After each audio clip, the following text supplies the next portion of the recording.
नमस्कार दोस्तों, मैं हूं डॉक्टर अमरीश कारी। आप देख रहे हैं डॉक्टर खारी। आज जिस होम्योपैथी दवाई के बारे में हम बात करेंगे वो नेट्रम नाइट्रिकम है। इस वीडियो में हम जानेंगे कि इस दवाई के क्या फ़ायदे क्या नुकसान हैं, ये दवाई किन बीमारियों और किन लक्षणों में पेशेंट को दी जाती है, इसके लेने का सही तरीका क्या होता है। जानने के लिए वीडियो पूरा देखें। अगर आप हमारे चैनल पर नए हैं तो चैनल को सब्सक्राइब कर लें ताकि आने वाली हेल्थ रिलेटेड वीडियो से आप अपडेटेड रहें। इस दवाई को कई सारी परेशानियों में हम देते हैं। इस दवाई के जो खास गुण पाए गए हैं वो ये है कि ये एंटी इन्फ्लामेटरी होती है, यानी ये दवाई सूजन को कंट्रोल करती है, इन्फ्लामेशन को कंट्रोल करती है।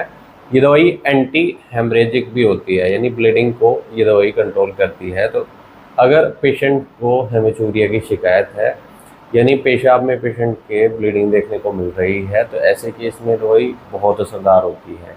एनीमिया में भी ये दवाई दी जाती है। जिन पेशेंट्स में एचबी लो आता है, कम आता है, नॉर्मल रेंज से बहुत कम आता है, जिसके कारण खून की कमी पेशेंट के अंदर देखने को मिलती है, तो ऐसे केस में ये दवाई बहुत असरदार रहती है। इसके अलावा ये दवाई यूरिक एसिड के बढ़ने पर दी जाती है, जिसके कारण पेशेंट को अगर जॉइंट्स पेन होता हो तो उसको कंट्रोल करती है। ये दवाई रेस्पिरेटरी प्रॉब्लम्स में तब दी जाती है जब पेशेंट को निमोनिया हो या अस्थमा की कंडीशन हो, जिसमें पेशेंट को सांस लेने में तकलीफ़ होती हो। ऐसे केस में बहुत असरदार होती है। इसके अलावा ये दवाई दी जाती है कि रेस्पिरेटरी प्रॉब्लम्स की बात करें तो ये दवाई ऐसे केस में दी जाती है जब पेशेंट को निमोनिया हो रहा है। छोटे बच्चों में हो या अडल्ट में हो, निमोनिया को ये दवाई ठीक करती है। अस्थमा के केस में दवाई तब दी जाती है जब साथ में यूरिनरी कंप्लेंट्स भी साथ में देखने को मिल रहे हैं और अस्थमा की शिकायत है, तो ऐसे केस में बहुत असरदार होती है।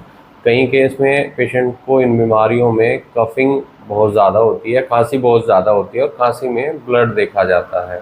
अगर पेशेंट के खांसी में, यानी जब पेशेंट खांसता है और बलगम आता है तो बलगम में अगर खून आ रहा है, तो ऐसे केस में ये दवाई बहुत असरदार होती है। ब्लीडिंग को कंट्रोल करती है, खांसी को ठीक करती है, निमोनिया और अस्थमा में बहुत इफ़ेक्टिव रहती है। इसके पेट के लक्षणों की बात करें तो पेशेंट को गैस बहुत ज़्यादा बनती है। गैस के कारण पेशेंट को कई बार छाती में दर्द हो जाता है। पेट में गैस बनेगी, छाती में दर्द होएगा। साथ में पेशेंट कॉफ़ी अवॉइड करता है।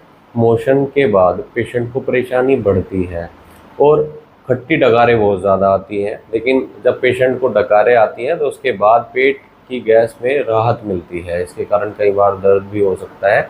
तो ऐसे पेट के लक्षणों में दवाई बहुत असरदार होती है। पेट में जो दर्द होता है वो स्पाइन तक जाता है और स्टूल पास करना डिफ़िकल्ट हो जाता है। कॉन्स्टिपेशन की साथ में शिकायत होती है और एब्डोमिनल मसल पेन है, यानी पेट की मांसपेशियों में अगर पेशेंट को दर्द है जो स्पाइन तक जा रहा है, ऐसे केस में ये दवाई पेट दर्द के बहुत इफेक्टिव रहती है। अगर साथ में कॉन्स्टिपेशन भी है, अगर पेशेंट के नाक से ब्लीडिंग आ रही है, यानी नोज ब्लीडिंग हो रही है, इसके अलावा मानसिक थकावट पेशेंट के अंदर बहुत ज़्यादा है, शारीरिक थकावट बहुत ज़्यादा है, ड्रावीनेस है, पेशेंट हमेशा थका हुआ महसूस करता है और पेशेंट के कान में भी दर्द होता है और सिर में डलनेस महसूस होती है, तो ऐसे लक्षणों में ये दवाई बहुत इफेक्टिव रहती है। इन सब परेशानियों में ये दवाई पेशेंट को दी जाती है, लेकिन डॉक्टर की निगरानी में ही ये दवाई लेनी चाहिए। अगर आपके नाक से ब्लीडिंग हो रही है या पेशाब में खून आ रहा है या फिर स्वेलिंग बढ़ी हुई है, यूरिक एसिड बढ़ा हुआ है, एनीमिया की शिकायत है, खून की कमी है,